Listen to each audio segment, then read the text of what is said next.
Al Sharpton, the FBI, and the psychology of self-preservation, a study in hypocrisy and leadership in Black America.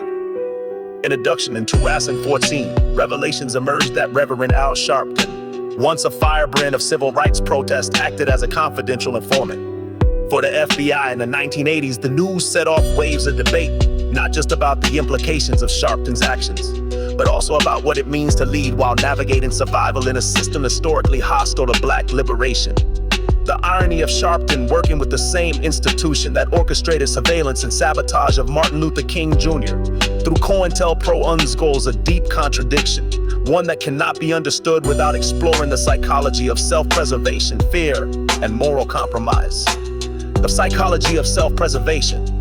At the heart of Sharpton's cooperation with the FBI lies self-preservation, a basic human instinct. According to reports, Sharpton was approached by the FBI after being caught in a sting operation involving a mob-connected cocaine trafficker. Facing potential legal ruin or even violent retribution, he made a calculated decision: cooperate or collapse. This behavior aligns with Maslow's hierarchy of needs, where safety, physical and legal, becomes paramount once threatened. For someone in Sharpton's position, survival may have seemed impossible without compromise. Yet in doing so, he traded autonomy for utility, choosing to serve as a tool for the same system that had historically crushed dissent within Black movements. The contradiction. Leader and informant. Al Sharpton's position as a Black leader adds a complex layer. Unlike a private citizen, Sharpton wore the moral cloak of community representation. He marched against police brutality, advocated for economic justice, and carried the torch of Martin Luther King's legacy in the public eye. Yet behind closed doors, he was aiding an institution, the FBI, that had sent anonymous letter encouraging MLK to kill himself, infiltrated the Black Panther Party, and sought to prevent the rise of a Black Messiah. This is where the hypocrisy emerges.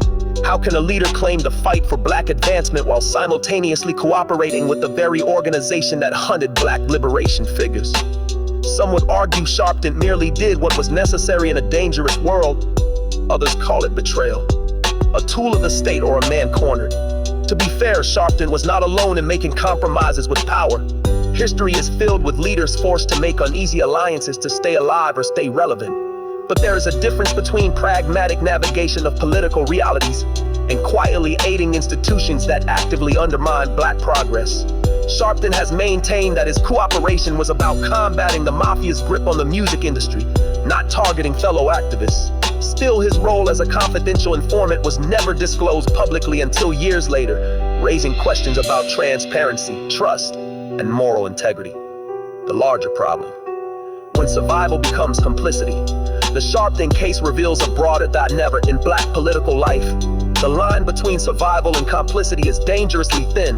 A system that punishes resistance while rewarding quiet collaboration turns many leaders into what Malcolm X called house Negroes, comfortable in the master's house, loyal to its rules.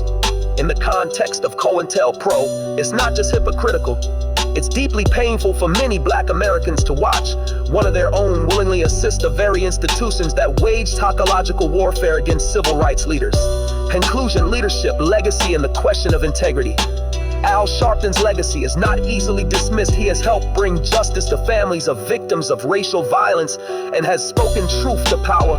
But history must hold room for nuance. His actions as an FBI informant, especially given the FBI's known war against Black empowerment, cannot be sanitized. In the end, Sharpton's story is a cautionary tale about how power tempts, fear manipulates, and survival often demands compromise. But if a leader's preservation comes at the cost of betraying the struggle they claim to lead, is it really leadership or something more self-serving?